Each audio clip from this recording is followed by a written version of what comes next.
आज आपण इथे ना मटार पुलाव कसा बनवायचा ते पाहणार आहोत. आता तुम्ही म्हणाल मटार पुलाव तर आहे, त्यात काय विशेष आहे? विशेष आहे आजचा हा मटार पुलाव आहे ना, आपण नारळाच्या दुधात बनवणार आहोत. त्यामुळे तुम्ही विचार करू शकता, की नारळाच्या दुधात मटार पुलाव बनलाय म्हणजे तो किती चविष्ट असेल. अप्रतिम चवीचा लागतो आणि ना या मटार पुलावसाठी ना आपण अजिबात कुठलाही बाहेरचा मसाला वापरणार नाही. आपण घरच्या घरी मसाला बनवून मस्त चविष्ट असा हा मटार पुलाव आपण बनवणार आहोत, तोही नारळाच्या दुधातला. त्यामुळे आपणही ना जास्त वेळ न घालवता रेसिपीला सुरुवात करणार आहोत. पण त्याआधी जर तुम्ही माझ्या चॅनलला सबस्क्राईब केलं नसेल, तर प्लीज सबस्क्राईब करा आणि बेल आयकॉनलाही क्लिक करा. नमस्कार, कृष्णाज रेसिपी मराठीमध्ये तुम्हा सर्वांचं मनःपूर्वक स्वागत आहे आणि आज आपण इथे नारळाच्या दुधातला मटार पुलाव कसा बनवायचा ते पाहूया. तर नारळाच्या दुधातला मटार पुलाव बनवण्यासाठी ना आधी आपण आहे ना इथं साहित्य काय घेणार आहोत ते पाहूया. तर साहित्यामध्ये ना मी इथे साधारणतः 1.5 वाटी हा बासमती पुलाव राईस आहे. त्याचबरोबर 1 कप इथं मी फ्रेश मटार घेतलेला आहे. त्याचबरोबर अर्धा नारळ घेतलेला आहे. येस, जो पूर्ण नारळ आहे त्यातला अर्धा नारळ. सोबतच इथं 3 मध्यम आकाराचे कांदे उभे चिरून घेतलेले आहेत. त्याचबरोबर इथे एक वाटण केलेलं आहे. त्यामध्ये आलं, लसूण, हिरवी मिरची, कोथिंबीर आणि पुदिना असं हे 2 टेबलस्पून वाटण आहे. त्याचबरोबर काजू घेतलेले आहेत. काही खडे मसाले घेतलेले आहेत. त्यामध्ये आपण घेतलेले आहेत तमालपत्र, दालचिनी, 2 वेलदोडे घेतलेले आहेत आणि अगदी 4 लवंगा घेतलेल्या आहेत. बस एवढाच खडा मसाला आपल्याला वापरायचा आहे.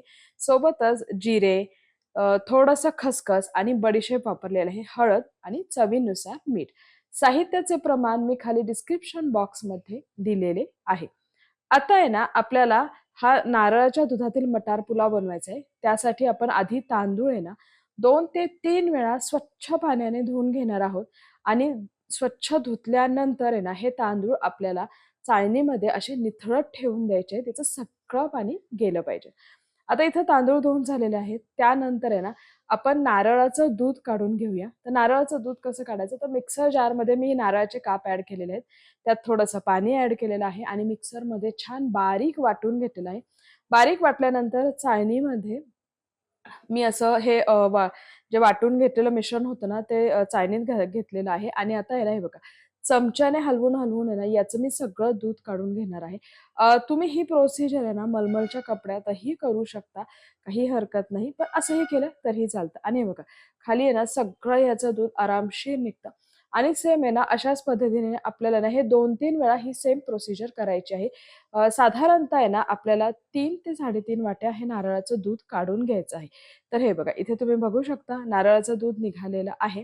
आता आपण आहे ना, हे जे नारळाचा क्रश राहिला होता ना, हा पुन्हा मिक्सर जारमध्ये ॲड करणार आहोत आणि त्यामध्ये ना पुन्हा आहे ना थोडंसं पाणी घालून आहे ना, पुन्हा आपण हे छान फिरवून घेणार आहोत आणि नारळाचं दूध तयार करून घेणार आहोत.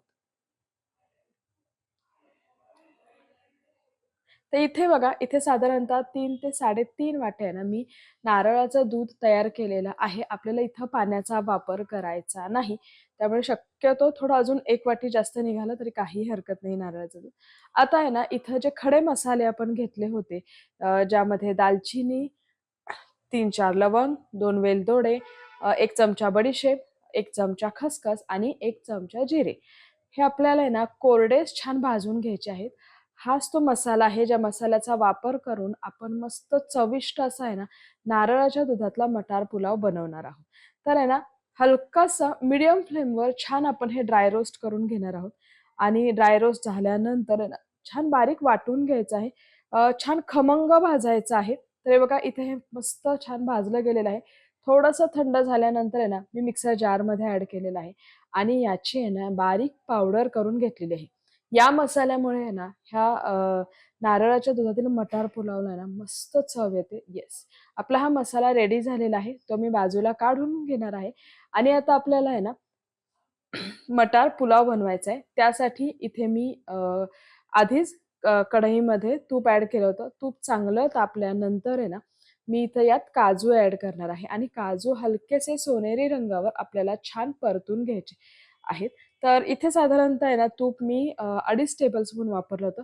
तुम्हाला तुपात नसेल बनवायचा तर तुम्ही तेलाचाही वापर करू शकता.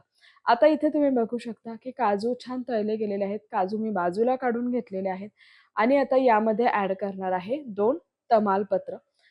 त्यानंतर मी ॲड करणार आहे कांदा आणि हा कांदा आहे ना छान सोनेरी रंगावरती आपल्याला परतून घ्यायचा आहे.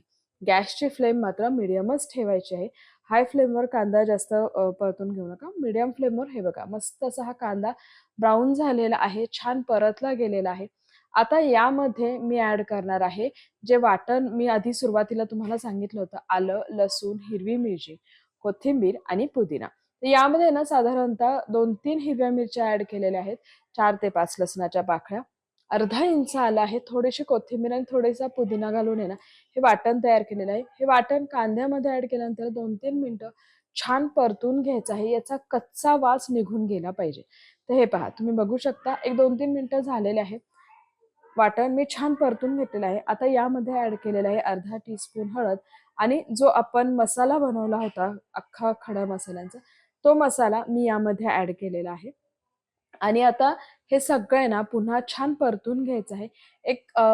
एखाद मिनिटभर आहे ना आपण हा मसाला छान असा परतून घेऊया. तर हे बघा मस्त असा हा मसाला छान परतलेला आहे आणि या मसाल्याचा वासही ना खूप सुंदर येत आहे. आता त्यानंतर मी इथे ॲड केलेलं आहे फ्रेश मटार. जर तुमच्याकडे आता सीझन चालू आहे त्याच्यामुळे मटार मिळतो. त्यामुळे फ्रेश मटारच वापरा.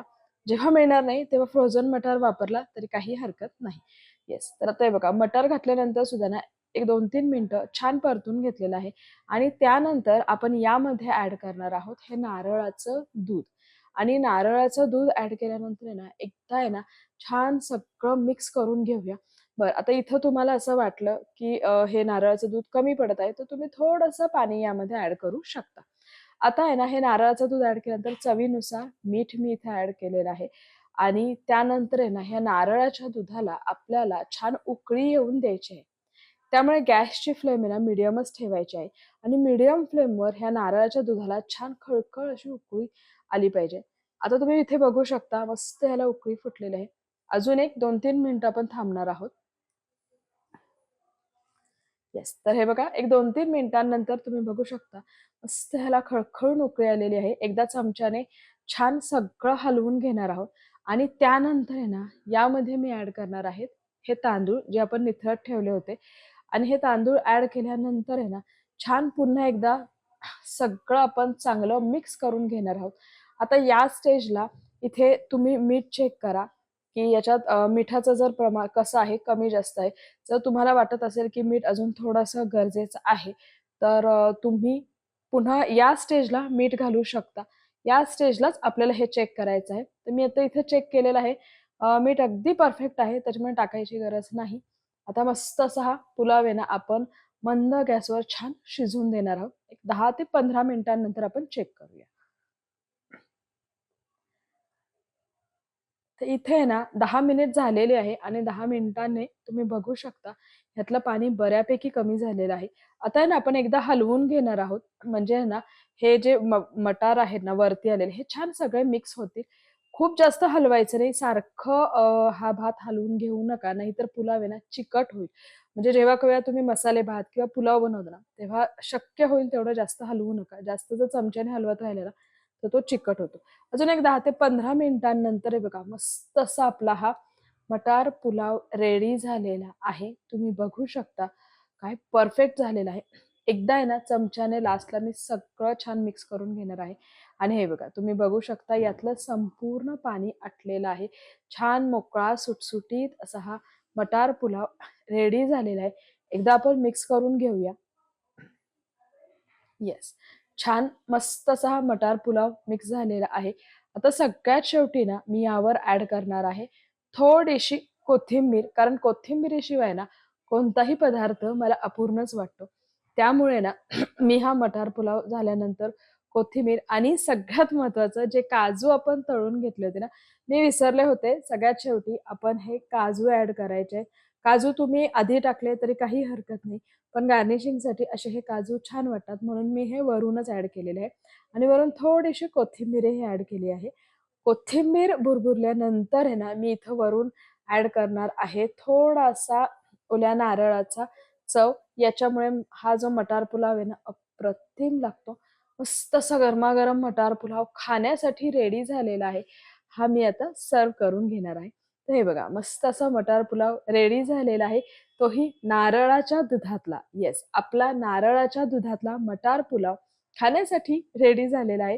तर तुम्ही नक्की करून बघा कारण हा खूप चविष्ट लागतो. टिफिनला देऊ शकता किंवा तुम्ही एखाद्या पार्टीचा मेनू म्हणून हा नारळाच्या दुधातला असा आगळा-वेगळा मटार पुलाव नक्कीच बनवून बघा. तुम्हालाही आवडेल आणि तुमच्या घरातल्या पाहुण्यांनाही आवडेल. सगळ्यांनाच आवडेल इतका हा अप्रतिम बनतो. त्यामुळे तुम्ही एकदा तरी नक्की करून बघा आणि तुम्हाला माझी आजची ही रेसिपी कशी वाटली, ही मला कमेंट बॉक्समध्ये कळवायला विसरू नका. त्याचबरोबर माझ्या चॅनलला लाईक करा, शेअर करा आणि पुन्हा एकदा ना अशाच वेगवेगळ्या रेसिपीसाठी आपण परत भेटूया. तोपर्यंत खात राहा, आनंदी राहा आणि सेफ राहा. धन्यवाद.